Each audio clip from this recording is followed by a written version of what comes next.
মায়াকে দুহাতে বুকের জড়িয়ে নিতে নিতে আগের ন্যায় জানালো আজকে মেয়ে হৃদের স্বপ্নে এসেছিল এবং মায়াকে ডেকেছিল হৃদ।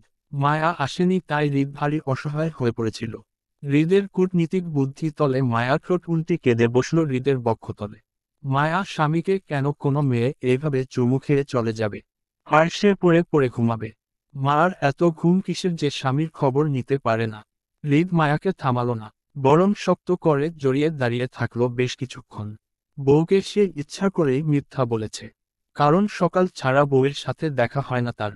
অফিসে যাওয়ার আগে যদি বউয়ের সান্নিধ্য একটু করে পাওয়া না যায় তাহলে সারাদিনই অস্থিরতায় কাটে তার।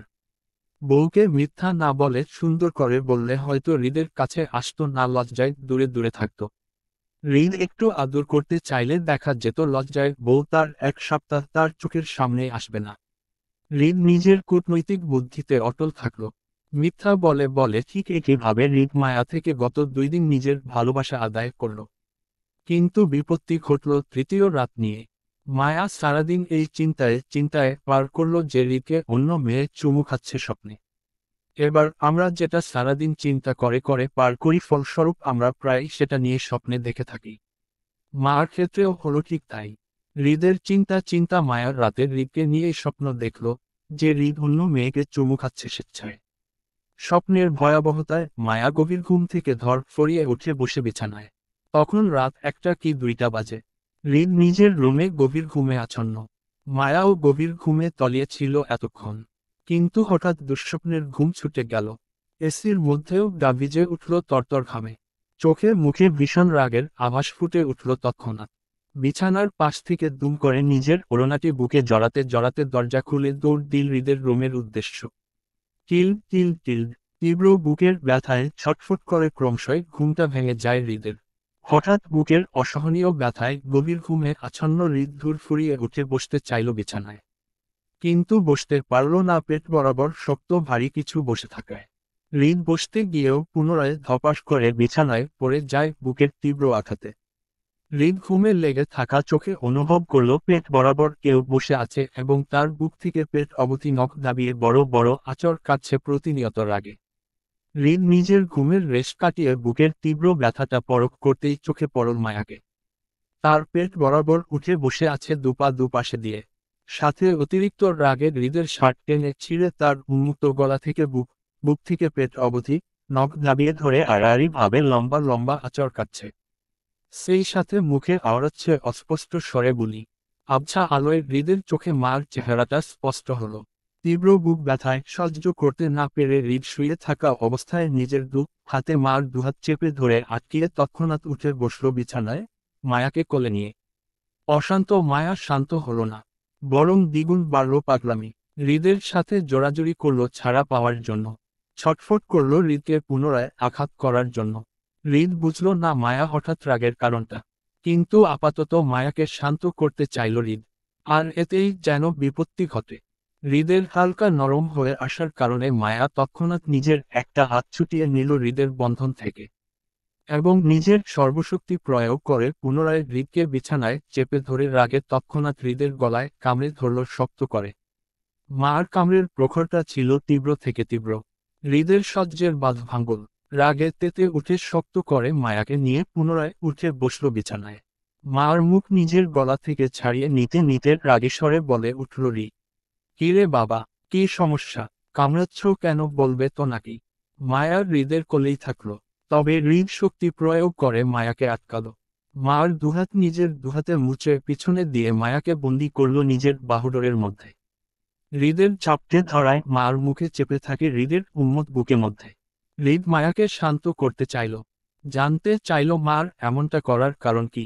কিন্তু অধৈর্য মায়া হৃদের শক্তর সাথে উঠতে না পেরে জোরাজোরি করে রাগে রি রি করে বলে, আপনি ওই মেয়েটাকে চুমু খেলেন কেন? হৃদের বিরক্তি বাড়ে। সকালের পর তার সাথে মার দেখাই হয়নি। যেখানে দেখা দেখি হয়নি দুজনের, সেখানে হৃদ কাকে কখন চুমু খেল? মার কথাগুলো সম্পূর্ণ বুঝল না হৃদ। আরে, কি আশ্চর্য, কখন কাকে চুমু খেলাম আমি? তোমাকে বলে, আহহ। তীব্র বুকের ব্যথায় মৃদু আর্তনাদ করল হৃদ। মায়া তখনও কামড়ে ধরে আছে হৃদের উন্মুক্ত বুকের বাম পাশ। হৃদের কথাগুলো শেষ হলো না। তীব্র বুকের ব্যথায় হৃদের এবার আর সহ্য হলো না যেন বিষয়টি। মায়া ধাঁচে তাকে কামড়ে ধরে আছে, ঠিক একই ধাঁচে হৃদ এবার মায়াকে উল্টে ঘুরিয়ে বিছানার সাথে চেপে ধরল। হৃদ উপরে থাকলো, মায়া নিচে। ততক্ষণে মার কামড় হতে নিজেকে ছাড়াল হৃদ। মায়া ছটফট কমল না একটুও। এবার হৃদের চোখে মুখেও রাগের আভাস ফুটে উঠল। অকারণে একটার পর একটা কামড় খাচ্ছে বউয়ের। সেটাও মেনে নিবে হৃদ। শোধবোধ করার দরকার না তার। হৃদ তো ভালো মানুষ না, তাহলে ছেড়ে দেওয়ার দরকার কি? মায়া ছটফটের সঙ্গে হৃদ ঝুঁকে পড়ল মার মুখোমুখি। নিজের আছড়ে পড়া নিঃশ্বাসের সঙ্গে মায়া দুহাত বিছানায় চেপে ধরে বলে, এবার আমি একটা খাই। দেখায় কেমন লাগে কামড় খেতে। ছটফট করতে করতে মায়া বলল, আপনি আমার সামনে ওই মেয়েটাকে চুমু খেলেন কেন? কখন খেলাম? আমি দেখেছি আপনি খেয়েছেন। উহ। মায়া শুনল না হৃদের কথা, বরং হৃদের বক্ষতলে আটকে থাকার মধ্যে দিয়ে মাথা উঠিয়ে হঠাৎই হৃদের ঠোঁট কামড়িয়ে ধরল আকস্মিকভাবে। হতভম্ব হৃদ ঠোঁটে তীব্র ব্যথা অনুভব করতেই দক্ষ হাতে মার গাল চেপে ধরে নিজেকে ছাড়াল মার থেকে। সেই হাতে মার মুখে চেপে ধরল কামড় না দেওয়া থেকে। অন্য হাতে মার হাতে একত্রে আটকালো বিছানায়। দাঁতের দাঁত চেপে বলল, আর একটা কামড় দিবে তো এবার আমি শুরু করব। বুঝিও কিন্তু, আমি শুরু করলে কিন্তু খবর আছে তোমার। ছাড় পাবে না ভুলেও। এই মধ্যে রাতে কামড়াকামড়ি খেলার শখ মেটাবো তোমার। মায়া অশান্ত ন্যায় ছটফট করতে করতে এবার হৃদের চেপে হাতে কামড়ে ধরল। হৃদ নিজের হাতটা ঝাড়ি মেরে মার মুখ থেকে ছাড়িয়ে সোজা হয়ে উঠে বসল বিছানার উপর। শোয়া অবস্থায় হাত বাড়িয়ে মায়া পুনরায় হৃদের শার্ট টেনে ধরতেই ক্ষেপে যায় হৃদ। যে ধাঁচে মার হৃদের শার্ট টেনে ধরল, ঠিক একই ধাঁচে হৃদ মায়াকে পুনরায় বিছানায় চেপে ধরে দাঁতের দাঁত পিষে বলে উঠল, ম্যাডাম বেশি বাড়াবাড়ি করবেন না। হিতের বিপরীত কিছু ঘটবে তাহলে। আমাকে কন্ট্রোললেস করে শান্তিটা আপনিও পাবেন না। আমি কন্ট্রোললেস হলে কিন্তু আপনার কাছে আসবো কন্ট্রোল হওয়ার জন্য। বউকে গুনে গুনে দুইবার বিয়ে করেছি। এবার হাতে ধরে বাসরটাও সেরে ফেলবো। এমনিতেই আমার 2টা বাসর রাত পেন্ডিংয়ে পড়ে আছে। আর কত অপেক্ষা করব? জন্মর সূত্রের বউ আপনি আমার। চলুন শুরু করি। হিম শীতল পানির ন্যায় শান্ত হলো মায়া। তৎক্ষণাৎ ছটফট করা বন্ধ হলো। ভয়াত দৃষ্টি মেলল হৃদের দিকে। মায়া চোখে মুখে ভয়টা এবার স্পষ্ট হলো হৃদের চোখে। হৃদ আরও কিছু বলবে তখন আতঙ্কিত গলার স্বর শোনা যায় মার। হৃদের দিকে তাকিয়ে কাপা কাপা স্বরে বলে, রক্ত, ঠোঁটে রক্ত। হৃদ মায়াকে ছেড়ে উঠে বসল সোজা হয়ে। হাত বাড়িয়ে রুমের ল্যাম্পের লাইট জ্বালাল। পাশ থেকে টিস্যু তুলে ঠোঁটের গড়িয়ে পড়া রক্তটা মুছতে মুছতে মার দিকে তাকালো। ততক্ষণে মায়াও উঠে বসল হৃদের পাশে। হৃদ কর্কশ কণ্ঠে বলে ওঠে, মধ্যে রাতে আপনার কামড়াকামড়ি খেলার শখ হয়েছে বুঝি? বেশ ভালো কথা। এবার আমি শুরু করার আগে আপনার কামড়াকামড়ির খেলার কারণটা বলুন। দ্রুত। আপনি তখন ওই মেয়েটাকে স্বপ্নে চুমু খেলেন কেন? আমি দেখেছি আপনাকে ওই মেয়েকে চুমু খেতে। হৃদ কপাল কুঁচকে আসে মার কথায়। আজব। সেই না হয় একটু মজা করল 2 দিন তার সাথে বউয়ের সাথে অভিমান ভুলাতে। তাই বলে এই মেয়ে সত্যি সত্যি ধরে নিল হৃদ কাউকে চুমু খাবে। হৃদ খানিকটা বিরক্তি নিয়ে বলে, তুমি সাথে ছিলে না তাই স্বপ্নে অন্য মেয়েকে চুমু খেয়েছি। এখন তুমি আমার সাথে আছো তাই আসো তোমাকে খায়। সামান্য একটা চুমুর জন্য এত কামড় খেতে হবে জানলে স্বপ্ন চুমুটা আমি তোমাকে খেয়ে আসতাম। ফাজিল। আসো। হৃদ খানিকটা বিরক্তি নিয়ে এমনি এমনি হাত বাড়ালো মার দিকে। মায়ার হৃদের ভয়ে ততক্ষণে এক লাফে বিছানা ছেড়ে অপর পাশে দাঁড়িয়ে পড়ে। হৃদের কপালের ভাঁজগুলো আরো দৃঢ় হয়। সে মায়াকে এমনিতেও কিছু করবে না। ব্যাস পাশে বসিয়ে একটু বুঝাবে। কিন্তু মায়া বুঝল উল্টোটা। হৃদ চোখ রাঙিয়ে শক্ত গলায় বলে, এদিকে আসো বলছি। মার চটপট উত্তর, না। ঋতো বেশি বেশি হচ্ছে কিন্তু। কাছে আসো। একদম না। কথাটা বলেই মায়া দৌড়ে পালাতে চাইল, কিন্তু পারল না। ততক্ষণে হৃদ হাত বাড়িয়ে মার ওড়নাটা টেনে ধরে আটকাল। মার গলায় টান অনুভব করতে পিছন ঘুরে দেখল, হৃদ মার ওড়না টেনে ধরে বিছানা থেকে নেমে আসছে মায়াকে ধরার জন্য। ভয়ার্ত মায়া আরো ভয়ার্ত হলো। মাথায় উল্পাল্টা চিন্তা ভাবনা এঁটে উত্তেজিত ভঙ্গিতে ওড়না ছেড়ে দিয়ে দৌড় লাগালো বাহিরের দিকে। ততক্ষণে হৃদও বিছানা ছেড়ে উঠে দাঁড়ালো মায়াকে ধরার জন্য। মার ভয়টা বুঝতে পেরে হৃদের মুড চেঞ্জ হলো তৎক্ষণাৎ। বউ তার রোমাঞ্চকর বিষয়ে ভেবে ভয় পাচ্ছে। তাহলে হৃদের উচিত না বউয়ের ভয়টাকে আপাতত কাজে লাগানো? অবশ্যই উচিত।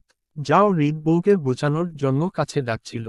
এবার না সে আর বউকে বোঝানোর জন্য কাছে টানবে না, বরং বউয়ের ভয়ের সদ্ব্যবহার করবে বলে কাছে টানবে। এমনিতেও বউ তার পাগলামি করে করে তাকে নেগেটিভ ফিল দিচ্ছে, এখন না বউয়ের ভয়টাকেই সত্যি করবে হৃদ। নিজের হাতের ভাঁজে চেপে ধরা মার ওড়নাটা তৎক্ষণাৎ ফ্লোরে ফেলে ঠোঁট কামড়িয়ে এসে মার পিছন পিছন হৃদ দৌড়ালো। মায়া খালি পায়ে নুপুরের ঝংকার তুলল নিস্তব্ধ আবছা আলোয় করিডোর জুড়ে। হৃদ মার পিছন পিছন দৌড়ে রুমের বাহিরে এসে মায়াকে পিছন ডেকে বলে, ঋত, ঋত দাঁড়াও বলছি, ধরতে পারলে ভালো হবে না কিন্তু। ঋত। মায়া শুনল না হৃদের কথা, বরং সামনে দৌড়াল ভয়ার্ত মুখে। ঘাড় ঘুরিয়ে একবার দেখলেও হৃদকে নিজের পিছন পিছন দৌড়ে আসতে। ভয়ার্ত মায়া আরো দৌড়াতে চাইল, কিন্তু ততক্ষণে আটকা পড়ে গেল হৃদের বাহুডোরে। হৃদ দৌড়ে পিছন থেকে মার পেট চাপটে ধরে শূন্যে তুলে নিল। মায়া হাত পা ছুটিয়ে চিৎকার করতে নিলেই হৃদ এক হাতে মার মুখ চেপে ধরে অন্য হাতে মার পেট। মার পিঠ ঠেকল হৃদের বুকে বরাবর। বাঁকা হেসে মার কানে কাছে মুখ নিয়ে হৃদ ফিসফিসে বলে, আপনাকে এত সহজে ছেড়ে দিব ম্যাডাম? আমার আরামের ঘুম হারাম করে পালিয়ে বাঁচবেন আপনি? ভাবলেন কি করে আপনাকে ভালোই ভালোই যেতে দিব আমি? চলেন আমার সাথে। সদবোধ বলতে একটা কথা আছে না? চলেন, চলেন। উত্তেজিত মায়া চমকালো, ভড়কালো, হকচকিয়ে গেল ভয়ে। হিতাহিত অজ্ঞ হয়ে পুনরায় মায়ার হৃদের হাতে কামড় বসালো। হৃদ আবারও হাত ছাড়ি মেরে ছেড়ে দিল মায়াকে। সেই সুযোগ মায়া পুনরায় দৌড়ে পালাতে চাইল, কিন্তু আবারও আটকা পড়ল হৃদের বাহুডোরে। হৃদ মায়ার হাত টেনে পিছনে থেকে মায়াকে জড়িয়ে ধরতেই ছটফট ভঙ্গিতে মুখ খুলল মায়া। ছাড়ুন আমাকে, আমি যাব না আপনার সাথে। ওহ দাদি, ওহ দাদ। মায়া চিৎকার করে হেনা খানকে ডাকতে চাইল, কিন্তু বাদ সাধল হৃদ। মায়ার সাথে জোর খাটিয়ে হৃদ শক্ত হাতে মুখ চেপে ধরে শূন্য তুলে নিল মায়াকে। এই মধ্যে রাতে মার সামান্য চিৎকার ও ঝংকার তুলছে নিস্তব্ধ পরিবেশে। মার তীব্র ছটফট করার মধ্যে দিয়ে হৃদ মায়াকে নিজের রুমে বিছানায় এক প্রকার ছুঁড়ে ফেলে তৎক্ষণাৎ দরজা লক করল। ঘুরে মার দিকে তাকালো বাঁকা হেসে। ভয়ার্ত মায়া এক লাফিয়ে বিছানা ছেড়ে উঠে এক কোণে গিয়ে দাঁড়ালো গুটি মেরে। আপাতত তার ভয় লাগছে প্রচণ্ড। হৃদ মার মনোভাব বুঝে নিজের গায়ের শার্টের দিকে তাকালো। সব কয়েকটা বোতামই ছেঁড়া, অবশিষ্ট লাস্ট দুটো বোতামটা ছাড়া। হৃদ চেঞ্জ করল না, বরং দুই কদম এগিয়ে ফ্লোর থেকে মার ওড়নাটা তুলে ডিল মেরে ফেল দিল সোফার উপর। হৃদ মায়া কাছে আসতেই মায়া পুনরায় ভয়ে দুই কদম পিছাতে চাইল। হৃদ খানিকটা রাগে জোরে করে মায়াকে নিয়ে বিছানায় শুয়ে পড়ল। এক হাতের ল্যাম্পের লাইট বন্ধ করে পুনরায় অন্ধকার করল রুমটি। মায়া গুটি মেরে হৃদের পাশে শুয়ে থাকতেই হৃদ মায়াকে টেনে নিজের আরও কাছে আনল। মায়া গলায় নিজের মুখ বুজে শরীর ছেড়ে দিল মার উপর। হৃদের স্পর্শে মায়া ভয়ঙ্কর ভাবে তরতর করে কেঁপে উঠতেই হৃদ খানিকটা শক্ত গলায় শুধালো মায়াকে, ঋত, ঘুমাতে চাইছি, ঘুমাতে দাও। আর নেগেটিভ ফিল দিবা না প্লিজ। কন্ট্রোল হারাতে চাচ্ছি না আপাতত। কথাগুলো বলতে বলতে হৃদ এক হাতে মার পেট জড়িয়ে ধরে এক পা তুলে দিল মার শরীরে। মায়াকে চাপটে ধরে শুতেই হৃদের শরীরে ওজনে মার দাঁতে দাঁত চেপে আসছে আর্স্ত হয়ে। মায়া ছোট শরীরে গঙ্গাল অস্পষ্ট স্বরে নড়েচড়া করতে চেয়ে কাপা কাপা হাতে ধাক্কা দিয়ে বলতে চাইল, উঠুন প্লিজ, আপনি অনেক ভার, আমার কষ্ট হচ্ছে, আমি এইভাবে ঘুমাতে পারবো না, আমার রুমে যাব, সরুন আপনি। হৃদ না উঠল, না নড়ল, না কোনো প্রতিক্রিয়া জানালো, বরং শক্ত হাতে মায়াকে আরো জড়িয়ে নিতে নিতে বলল, জীবনের 17টা বছর তুমি ঘুমিয়ে ঘুমিয়ে পার করছো। আমি তোমাকে বিরক্ত করছি, করি নাই, তাই তুমিও আমাকে আর বিরক্ত করতে পারবে না জীবনের বাকি 7 বছর পর্যন্ত। আমি এইভাবেই ঘুমাবো জীবনের বাকি 7 বছর। আমার ভার নিতে শিখে যাও, এতে কষ্ট কম হবে তোমার।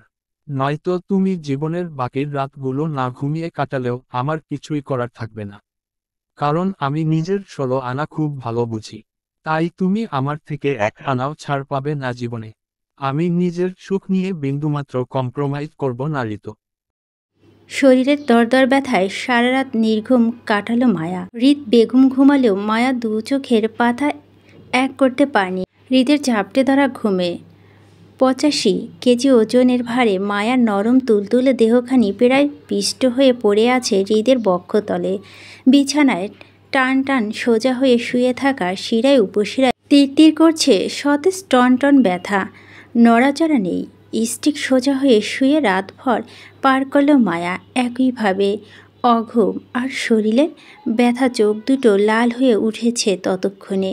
মায়া কাঁদতে মন চাইল, কিন্তু কাঁদল না। হৃদের আরামের ঘুম ভেঙে যাবে বলে নিষ্ক্রিয় মায়া একইভাবে শুয়ে রইল বিছানায়। হৃদের ঘুমটা আজ বোধহয় একটু দেরিতেই ভাঙল আরাম পেয়ে।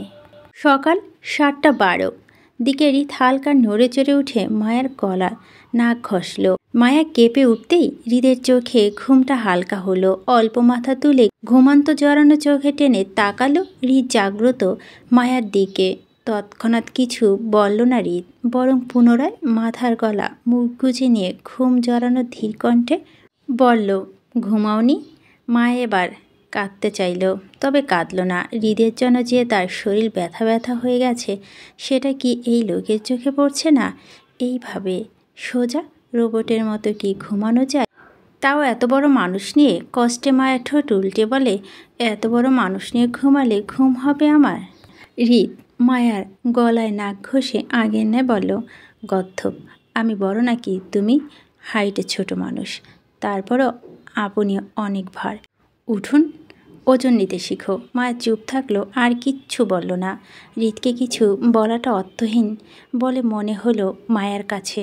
সে কিছু বললে যে হৃদ শুনবে না সেই ধারণা আছে, তাই ওইভাবে পড়ে রইল মায়া। তবে লজ্জায় খানিকটা লাল হয়ে উঠছে চোখ মুখ। হৃদ সময় নিয়ে আরও 5 মিনিট শুয়ে থাকলেও মায়াকে নিয়ে। অবশেষে মায়াকে ছাড়া আগে গলার অধর ছুয়ালো। হৃদ নিজের বালিশ টেনে উপুর হয়ে শুল। ছাড়া পেয়ে ব্যথিত শরীর টেনে বিছানা থেকে উঠে বসল মায়া। যথাসম্ভব দ্রুত উঠে বের হতে চাইল হৃদের রুম থেকে, কিন্তু তার আগেই পিছনে রাখলো হৃদ। হৃদ, আমি গোসল করবো এখন, আমার কাপড় বের গুছিয়ে রাখো।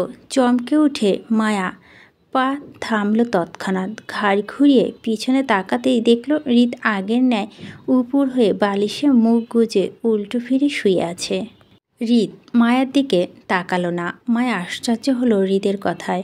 মায়া কেন তার জন্য জামা কাপড় বের করবে? সব কিছু তো গুছিয়ে রাখাই আছে তার শপের ভিতর। পছন্দ অনুযায়ী নিয়ে নিলেই তো হয়, তাই না? মায়াকে কেন দরকার পড়ছে? এতকাল তো নিজের কাজে নিজেই করে এসেছে এই লোক, তাহলে আজ কেন মায়া কাজ করবে? মায়া নাচুক ভঙ্গিতে মুখ বাঁকিয়ে বলল, আমি করব? হৃদ ঘুরে তাকালো না মায়ার দিক, কিন্তু হৃদের ধমক সুর কথা কানে আসলো মায়ার। হৃদ, আমার অফিসে যেতে হবে, দেরি করবা না, যাও সব কিছু গুছিয়ে দাও। মায়া মুখ বাঁকিয়ে শরীরের দরদর ব্যথা নিয়ে গেল ওয়াশরুম ধরে হৃদের ড্রেসিং রুমে। হৃদের জন্য শুধু শার্ট আর প্যান্ট নিয়ে তরতর করে পুনরায় হেঁটে চলে আসলো ওয়াশরুমে। রুমে যাওয়ার পূর্বেই ওয়াশরুমে 5 মিনিট সময় নিয়ে ফাঁকে হৃদের ব্রাশে দাঁত ব্রাশ করে নিল। চোখ মুখে পানি ছিটিয়ে রুমে এসে দেখল ততক্ষণে হৃদ বিছানায় উঠে বসেছে। মায়াকে দেখে হৃদ বিছানা ছেড়ে ওয়াশরুমের দিকে পা বাড়াতেই মায়ের হাতে কাপড়গুলো বিছানা রেখে পুনরায় চলে যেতে চাইল রুম থেকে, কিন্তু এবারও পিছন রাখল হৃদ। মায়া পিছন ঘুরতেই হৃদ আদেশস্বরূপ বলে, ব্ল্যাক কফি নিয়ে আসো, উইথআউট সুগার। মায়া পুনরায় মুখ বাঁকিয়ে পিছন ঘুরে হৃদের দিকে তাকিয়ে অবিশ্বাস্য গলায় বলল, আমি? হৃদ ওয়াশরুমে ঢুকতে ঢুকতে বিরক্ত গলায় বলল, তোমার ওড়নাটা সোফার উপর রাখা আছে, সেটা পরে দ্রুত আমার জন্য কফি বানিয়ে নিয়ে আসো। গোসল শেষে তোমাকে যেন রুমে দেখতে পাই আমি। মায়া কফি হাতে রুমে এসে দেখল হৃদ শার্ট আর প্যান্ট পরে বিছানার উপর বসে আছে। ভেজা মাথায় চুলগুলো লেপ্টে পড়ে আছে ফর্সা ললাটের উপর।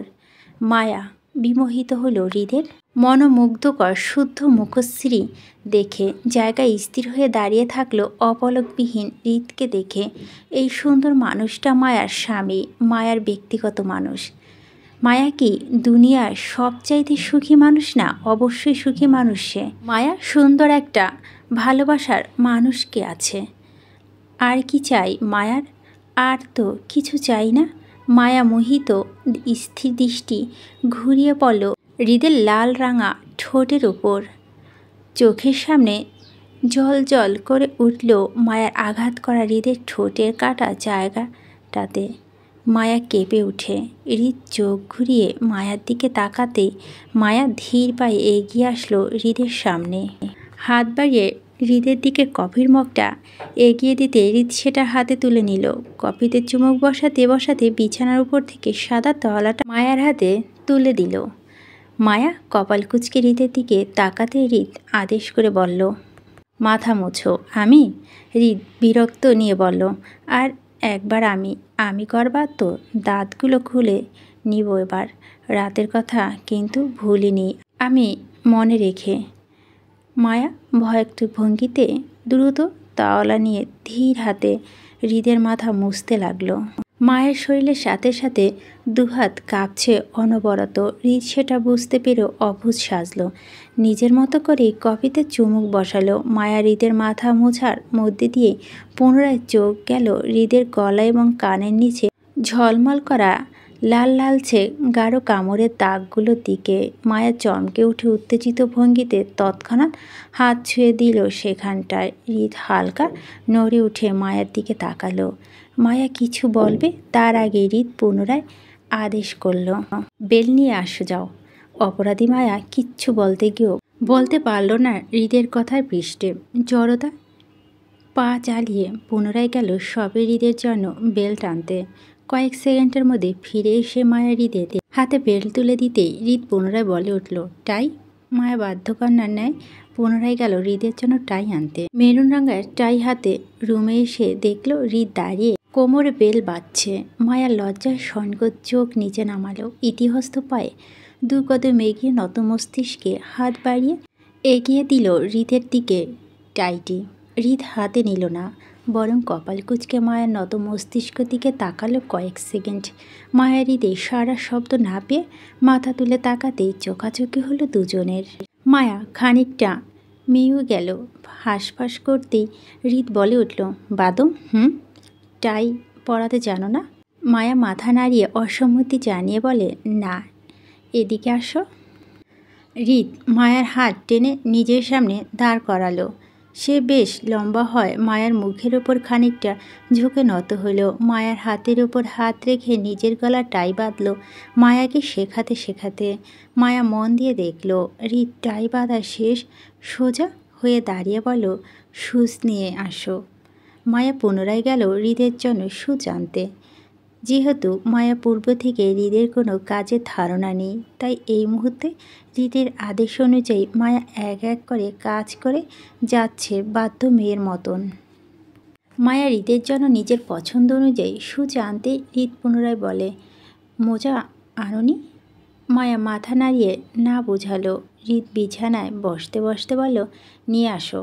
মায়া হৃদের পায়ের সামনে সুচ রেখে গেল মোজা আনতে। মোজা হাতে রুমে এসে দেখল হৃদ আগের ন্যায় বিছানায় বসে আছে খালি পায়ে। মায়া নতুন ইনটেক মোজা জোড়া হৃদের দিকে হাত বাড়িয়ে দিতে হৃদ ফলরে পা সোজা করে দাঁড়িয়ে বলে, পরিয়ে দাও। পরাতে বলছি। মায়ার কথা না বাড়িয়ে বসে পড়ল হৃদের পায়ের সামনে। প্যাকেট ছেড়ে মোজা বের করে একে একে পরাতে লাগলো হৃদের পায়ে। মায়া কম্পিত হাত জোড়া হৃদ বুঝতে পেরেও না বোঝায় রইল, বরং মায়ার হাতে নিজের পায়ে সুচগুলো পরে নিল সে। মায়া হৃদকে সুচ পরিয়ে সোজা হয়ে দাঁড়াতে দাঁড়াতে শোনা গেল হৃদের পুনরায় আদেশ, ঘড়ি আর কোট নিয়ে আসো। মায়া গেল হৃদের জন্য ঘড়ি আর কোট আনতে। নিয়েও আসলো, তবে ততটুকু যতটুকু হৃদ আনতে বলেছে। নিজ থেকে বুদ্ধি খাটিয়ে অন্য আর কিছু আনলো না। ঘড়িটি হৃদের হাতে তুলে দিল। হৃদ পরেও নিল। সোজা হয়ে দাঁড়ালো মায়ার হাত থেকে কোট পরার জন্য। মায়া কোট হাতে দাঁড়িয়ে থাকতেই হৃদ বাঁকা হয়ে হাত মেলে দিল মায়াকে কোটটি পরিয়ে দেওয়ার জন্য। মায়া বিস্মিত চেহারায় হৃদকে কোট পরিয়ে দিল। মায়া হৃদকে রেডি করতে করতে 8টা বেজে গেল, কিন্তু তারপর হৃদের সম্পূর্ণ রেডি হওয়া হলো না। হৃদ মায়াকে রেখে এগিয়ে গিয়ে রুমের আয়নার সামনে দাঁড়ালো। মায়ার হাতে নিজের চুল ভার না ছেড়ে নিজেই জেল দিয়ে চুল সেট করে নিল। সামনে ফার্স্ট এড বক্স থেকে ওয়ান টাইম ব্যান্ডেজ নিয়ে লাগানো গলায় আর কানের নিচে কামড়ে দাগগুলোতে। মায়া অপরাধী চেহারায় তাকিয়ে থাকলো হৃদের দিকে। হৃদ আয়না দিয়ে মায়ার অপরাধী চেহারাটা একবার দেখে নিয়ে কাজ শেষ করলো। আদেশ স্বরূপ মায়াকে নিজের কাছে ডাকল। আয়না ধরে তাকিয়ে, কর্নার টেবিলের সেকেন্ড ড্রয়ারের ভিতরে একটা বক্স আছে, সেটা নিয়ে এদিকে আসো। হৃদের আদেশ অনুযায়ী ড্রয়ারের ভিতর থেকে লাল মাঝারি সাইজের একটা বক্স বের করে মায়া হৃদের সামনে গিয়ে দাঁড়ালো। হৃদ মায়ের হাত থেকে বক্সটা নিয়ে মায়াকে টেনে ড্রেসিং টেবিলের উপরে বসালো। লাল বক্সটি থেকে সুন্দর ছোট একটা ডায়মন্ডের আংটি বের করে মায়ার বাম হাতে অনামিকায় আঙুলে পরিয়ে দিতেই হতবাক মায়ার চোখ বড় বড় করে আংটির দিকে তাকিয়ে হৃদকে বলে, এটা আমার? হৃদ খানিকটা কপাল কুঁচকে মায়াকে দেখে পুনরায় বক্সের ভিতর থেকে সাদা ডায়মন্ডের মধ্যে হালকা পাতলা দুটো চুড়ি বের করলো। মায়ার হাত টেনে চুড়ি দুটো পরাতে পরাতে বলল, তোমার হবে কেন? পাড়া প্রতিবেশীর জন্য আনছি, দিয়ে আসো যাও। মায়া মুখ বাঁকালো। হৃদের কথাগুলো পছন্দ হয়নি, তাই তৎক্ষণাৎ হৃদ থেকে হাত দুটো নিজের কাছে টেনে নিয়ে চুড়িগুলো দেখে বলল, না, দিব না আমি। কেন? মায়ের হাতে চুড়িগুলো নাড়িয়ে হৃদকে দেখে ঠোঁট প্রসারিত করে হেসে বলে, অনেক সুন্দর, তাই পছন্দ হয়েছে?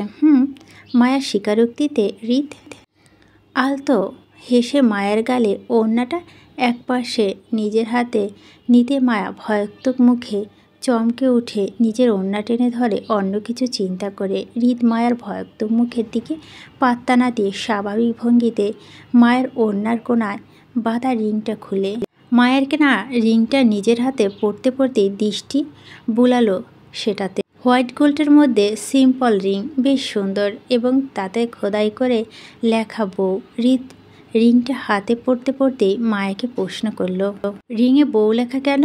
মায়া খানিকটা জড়তা নিয়ে বলল, আপনি বাসা থেকে বের হলে আমাকে ভুলে যান, আপনার মনে থাকে না আমাকে, এই জন্য রিংয়ের মধ্যে বউ লেখা, যাতে এটা দেখে দেখে সবসময় আমাকে স্মরণে রাখতে পারেন, তার জন্য।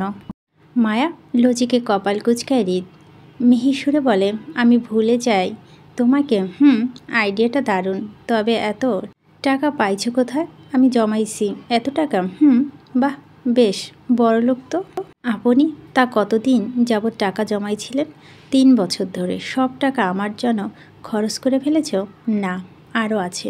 এত টাকা নিয়ে ঘুমান কিভাবে আপনি? চোর ডাকাত ধরে না? না। উফ, ধরা দরকার ছিল। আপনি যে এত বড়লোক মানুষ সেটা আসলে চোর ডাকাত জানে না। আজকে আমি আপনার সন্ধান দিয়ে আসবো তাদের। তাহলে চলবে না? মায়া মুখ বাঁকিয়ে বলে, না, আচ্ছা বলবো না, তবে তোমার কিছু লাগলে এবার থেকে আমাকে বলবে, কেমন? আচ্ছা। মায়ার সম্মতিতে হৃদ সন্তুষ্ট হলো। হাত বাড়িয়ে পাশ থেকে একটা টুল এনে মায়ার সামনে বসে পড়ল। দুষ্টুমি বন্ধ করে সিরিয়াস হলো। মায়া মুখোমুখি বসে হাত দুটো টেনে নিল নিজের হাতের ভাঁজে। হৃদ মায়াকে বোঝানোর উদ্দেশ্যে হৃদ বলতে শুরু করে, দেখো, তুমি ছোট হতে পারো, কিন্তু স্বামী বুঝ না তেমন কিন্তু নয়। হয়তো তোমাকে অনেক কিছু শেখাতে হবে আমার। আমি শেখাবো, কিন্তু তোমাকে তার আগে কিছু কথা বলে রাখি। আমার মুড যেমন সবার প্রতি এক না, তেমন আমিও কারো প্রতি দয়ালু না। Accept you. আমাকে বুঝতে শেখো। আমার অবাধ্য হয়ে কখনই কিছু করো না। যেটা না করব মানে সেটা নাই হবে, সেটা বিপরীতে কিছু করতে যেও না কখনো, তাহলে ফলাফল ভয়াবহ হবে। দ্বিতীয়ত, আমার ঘরালো মেয়ে পছন্দ, তাই তোমাকে মার্জিতভাবে রাখি আমি। তোমার স্বামী হিসেবে তোমার সৌন্দর্য দেখা বা ভোগ একমাত্র হকদার আমি। তুমি যে শালীন মার্জিত কাপড়গুলো পরে সেটা আমার ইচ্ছেতে। আমি তোমাকে বোরখা পরার কারণ তোমার জিনিসে কারো নজর পছন্দ না। আমার ব্যবহৃত টিস্যুতে কারো হাত দেওয়াটা আমার পছন্দের না। সেখানে তুমি আমার ব্যক্তিগত মানুষ, আমার স্ত্রী। তোমাকে আর আমাকে আমি আলাদা করতে পারি না। আমার মনে হয় তুমি মানেই আমি, আমি মানেই তুমি। দুজান এক সত্তা। তোমার চঞ্চলতা, তোমার পাগলামি, তোমার কোনো কিছুতেই আমার আপত্তি নেই। তুমি যেমন তেমনটাই আমার পছন্দ। এক্সট্রা কোনো কিছু চেঞ্জ করতে চাই না। তবে আমার নিজস্ব কিন্তু লজিক আছে। যেমন ধরো, আমি তোমাকে ইন্টারমিডিয়েট পর্যন্ত পড়াবো, তারপর তুমি মনোযোগ দিয়ে আমার সাথে সংসার করবে। এই জেনারেশনে মোস্ট অফ দ্য পিপল বিশ্বাস করে মেয়েদের ইন্ডিপেন্ডেন্ট হওয়া দরকার, নিজের পায়ে দাঁড়ানো দরকার, যাতে এই সমাজে সম্মানের সহিত মাথা উঁচু করে বাঁচতে পারে। কিন্তু আমি এমনটা চিন্তা করি না, ধারণাও রাখি না। প্রথমত, আমার ঘরালো মেয়ে পছন্দ, যে শুধু স্বামী সংসার করবে, যেমন আমার মা দাদি করেছে এসেছে এতকাল। আমার মা দাদি দুজনই হায়ার এডুকেটেড, তারপরে বিয়ের পর স্বামী সংসার ছাড়া অন্য কিছু বেছে নেয়নি। এজন্য পিছনে ঘুরে তাকালো হয়তো শুধু তাদের ভালোবাসাময় সংসারের স্মৃতিটা চোখে পড়বে। দাদি আরও 50 বছর আগে ঢাকা বিশ্ববিদ্যালয়ের ছাত্রী ছিল। সেখান থেকে এডুকেশন শেষ করে সংসার ছাড়া অন্য কিছু খুঁজেনি। আজ তাদের বিয়ে এত বছর পর একে অন্যকে ছাড়া অচল, ভালোবাসাময় পূর্ণ তাদের সংসার জীবন। বর্তমান সমাজে বাস্তব নামক উচ্ছৃঙ্খল সংসার হচ্ছে, সেখানে ভালোবাসার কম হলেও থাকা চুক্তি বেশি। যেমন ধরো, স্বামী স্ত্রী দুজনে যদি কাঁধে কাঁধ মিলিয়ে বাইরের সম্মান টাকা খুঁজে, তাহলে তাদের নিজেদের সংসারের সম্মান ভালোবাসা থাকে না। দুজনই দিন শেষে বাস্তব ব্যস্ততা চাপা পড়ে থাকে। তাই তাদের কারো হাতে বিশেষ সময় থাকে ভালোবাসা দেখানোর জন্য। দুজনই নিজের সুখটা ভিন্ন দিকে খুঁজে বেড়ায়। তাদের কাছে ভালোবাসা শব্দটা এরকম অবহেলিত হয়ে যায়, মানসিক শান্তি পায় না। তবে দিন শেষে অনেক কর্মজীবী মানুষের সংসারী থেকে কিন্তু বেশিরভাগ মানুষের লোক দেখানোর সংসারটা হয় বেশি। সংসার জীবনে দুজন সারা দিন বাইরে ব্যস্ত থাকলে রাতে বাসায় ফিরে একে অন্যের যত্ন করতে যায় না, ভালোবাসে। দুজনই ক্লান্ত থাকে, তাই কাজের বুয়ার হাতে দুটো ভাত খেয়ে শুয়ে পড়ে ক্লান্তিতে। এবার দুজন সতেজ থাকলেও শারীরিক সম্পর্কটা হবে আর নয়তো একজন ক্লান্ত থাকলে অপরজনের সঙ্গে এখানে শেষ। আর এটাতে বর্তমান সমাজে বাস্তব সংসার বলে, কিন্তু আমাদের ধর্ম কিন্তু অন্যটা বলে। নারী পুরুষের কাঁধে কাঁধ মিলিয়ে চলাটা হারাম বলে। স্বামী যা রুজি করে খাওয়াবে, স্ত্রী তাতে সন্তুষ্ট থাকতে হবে। বাড়াবাড়ি করা যাবে না, বরং স্বামীর আনুগত্য স্বীকার, এর মাধ্যমে স্ত্রীর জান্নাত হবে। আমি খারাপ গ্যাংস্টার মানুষ হতে পারি, কিন্তু তোমাকে নিয়ে আল্লাহ দরবারে জবাবদিহিতা করতে চাই না। আমি খারাপ, আমি পাপী, আমি জবাবদিহিতা আমি করব। তারপরও আমি তোমাকে নিয়ে পরিষ্কার থাকতে চাই, কারণ বউ উচ্ছৃঙ্খল চলাফেরা করলে তার জবাবদিহিতা স্বামীকে আল্লাহর কাছে করতে হবে। তাই তোমাকে আমি সব সময় সেই হেফাজতে রাখব ইনশাআল্লাহ। তাছাড়া আমি তোমাকে কখনোই চাকরি করাবো না, সংসার করাবো। আমার মানসিক শান্তি চাই। জীবন একটা সময় ঘুরে পিছন তাকালেই যেমন সুখময় স্মৃতি স্মরণ করে, যেন তৃপ্তি পায় দুজনেই। সংসার জীবনে আমরা কখনোই বাচ্চা নেব না। আমরা নতুন করে কোনো দুর্বলতা চাই না। বাচ্চা মানে আমার তোমার সাথে সাথে নতুন আরও একটা দুর্বলতা বাড়ানো। তাই আমাদের সংসার জীবনটা কাটাবে সাদামাটা, যেখানে সারা জীবন তুমি আমাকে পালবে আর আমি তোমাকে ভালোবাসার কমতি থাকবে না, আর না ছাড়াছাড়ি শব্দটা। দিন শেষে আমি যখন ক্লান্তিতে বাসায় ফিরব, তখন তোমার সতেজ চেহারা নিজের সব ক্লান্তিটা দূর করব। তোমার হাসি মুখে নিজের সুখটা খুঁজে বেড়াবো। আমাদের সংসারে ভালোবাসা মানসিক শান্তিটা থাকবে প্রধানত। তারপরও তোমার সিকিউরিটির জন্য খানবাড়ি হালাল সম্পত্তি তোমার দেনমোহর হিসেবে আমি লিখে দিয়েছি। ভবিষ্যতে সমস্যা হবে না কোনো। আমার বাঁচা মরার কোনো গ্যারান্টি নেই। আমার প্রফেশনের জন্য এমনটা হতে পারে যে আমি এখন বের হচ্ছি, রাতে লাশ হয়ে বাসায় ফিরলাম, আবার দেখা গেল আমার লাশটাও খুঁজে পেলে না তোমরা, গুম হয়ে গেল। আমাকে ফিরে না পাওয়াটা তোমার ভাগ্য বলে মেনে নিবে। তবে স্বামী হিসাবে আদেশ করে যাচ্ছি, জীবনে কখনো দ্বিতীয় বিয়ে করতে পারবে না। আমি মারা গেলে তোমাদের কোথায় কিভাবে থাকতে হবে সবটা আমি ব্যবস্থা করে রেখেছি, সেই অনুযায়ী তোমরা হৃদ কথাগুলো শেষ করতে পারল না, তার আগে মায়া ঢলে পড়ল হৃদের কাঁধে। হৃদের কথার শব্দ করে টুকরে কেঁদে উঠল মায়া, হৃদের কাঁধে কপাল ঠেকিয়ে। হৃদ মায়ের মনে অনুভূতিগুলো বুঝতে পারল। তার এইভাবে মরে যাওয়ার বিষয় কথাগুলো নিতে পারছে বলে ফুঁপে কেঁদে উঠছে। কিন্তু হৃদ তো অস্বাভাবিক মিথ্যে কিছু বলেনি, সবটা সত্য বলেছে। হৃদের গত 60 বছর বেঁচে থাকাটা তার বড় ভাগ্য হবে। হঠাৎ মরে যাওয়াটা নিয়তি। বউটা তার ছোট মানুষ বলেই তো হৃদ এই কথাগুলো তাকে বোঝাতে চাইছিল। সবটা গুছিয়ে রাখছে, কিন্তু হৃদের অবুঝ বউ বুঝল না। হৃদ মায়ের কোমর ধরে টেনে নিজের কোলের ওপর বসাতে মায়া হৃদের গলা জড়িয়ে ধরল কান্নায়। হৃদ এক হাত মায়ের কোমরে রেখে অন্য হাত বুলায় মায়ার মাথা শান্ত করার জন্য। অবুঝ মায়া তখনও অশান্ত ন্যায় হৃদের গলা জড়িয়ে মুখ গুজিয়ে ফুপিয়ে কেঁদে উঠছে বারবার। হৃদ মায়ার মাথায় হাত বুলিয়ে দিতে দিতে আস্তে করে বলে, কি হয়েছে, কাঁদছ কেন? এই তো আমি। মায়া ডুকরে কেঁদে উঠে ফুপিয়ে বলে, আমি মরে যাব আপনাকে ছাড়া। আপনার মরার হলে আমাকে মেরে মরবেন, নয়তো আপনি আল্লাহর দরবারে দায় থাকবেন আমাকে একা রেখে গেলে। হৃদ গুমোট দীর্ঘশ্বাস ফেলে বলে, মৃত্যুর মধ্যে কি কারো হাত থাকে বউ? আমি কি জানি আমি কখন মরব? আমি কিচ্ছু জানি না। আমাকে একা রেখে গেলে আপনি আল্লাহর কাছে দায়ী থাকবেন। মায়া অবুঝ কথায় হৃদ শান্ত রইল। মায়াকে জড়িয়ে ধরে নিজের গাল ঠেকালো মায়ার মাথার উপর। চোখ বন্ধ করে কিছুক্ষণ বসে রইল এইভাবে। মায়া হিসকি তোলা কান্না তখনও কমতে না দেখে হৃদ মায়ের মাথা ধরে নিজের মুখোমুখি করে। আঁচলে দুহাতে মায়ের চোখ পানি মুছে নিয়ে মায়াকে শান্ত করতে কথা ঘুরিয়ে বলে, আজকে ভাইয়ের বিয়ের শপিং করতে যাবা?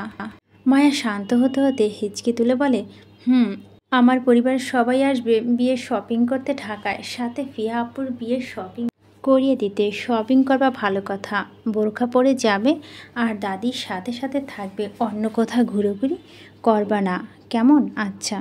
বাবার বাড়িতেও যাওয়া যাবে না, শপিং করে সোজা দাদির সাথে বাসায় আসবা। আমাদের বাড়িতে যাব না? না। ভাইয়ের বিয়েতেও যাবা না? তোমার ভাইয়ের বিয়েটা খান বাড়ির সাথে হচ্ছে, সো তুমি তোমার শ্বশুর বাড়ি হয়ে ফিয়ার পক্ষ ধরে বিয়েতে অ্যাটেন্ড করবা। তাছাড়া 2 দিন পর তোমার বাপের বাড়িতে যাওয়াটা আমার পছন্দ না। 15 দিন আগে 2 মাস বাপের বাড়িতে থেকে এসেছ, এবার 2 বছরে বাপের বাড়িতে যাওয়ার নাম নিবা না। ভাইয়ের বিয়ে খান বাড়ি থেকেই খাবে। ভাইয়ের বিয়েতে না গেলে সবাই কষ্ট পাবে তো, আব্বু মনটা তো ভেঙে যাবে। তোমার বাবার মন তোমার বাবা বুঝবে, তোমার মাথা ঘামাতে হবে না। তুমি স্বামীর চিন্তা করো আপাতত, এবার যাও আমার জন্য কফি নিয়ে আসো। আবার খাবেন? যাও। আচ্ছা।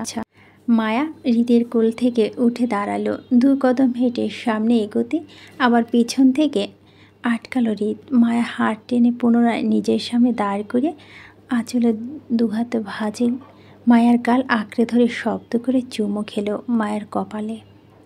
মায়ার লজ্জায় কেঁপে উঠতে হৃদ শান্ত স্বরে বলে, আজকের মতো করে রোজ আমার কাজগুলো গুছিয়ে দিবে তুমি, কেমন?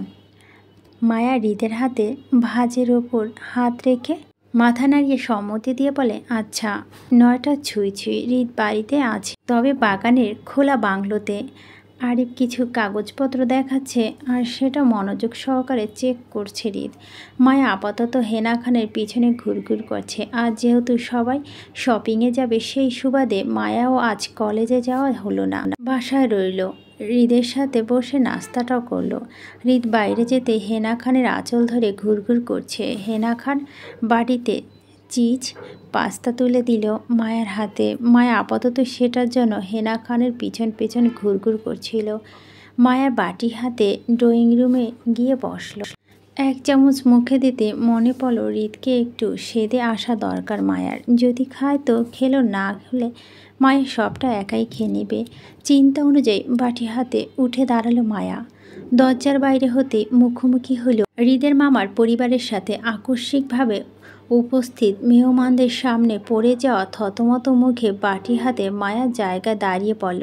নড়ল না। মোর্শেদ আবদুল্লাহ মায়াকে দেখে হাসি মুখে কুশলাদি বিনিময় করে স্ত্রীকে নিয়ে বাড়ির ভিতর চলে গেল। থেকে যায় ফারহাদ আবদুল্লাহ।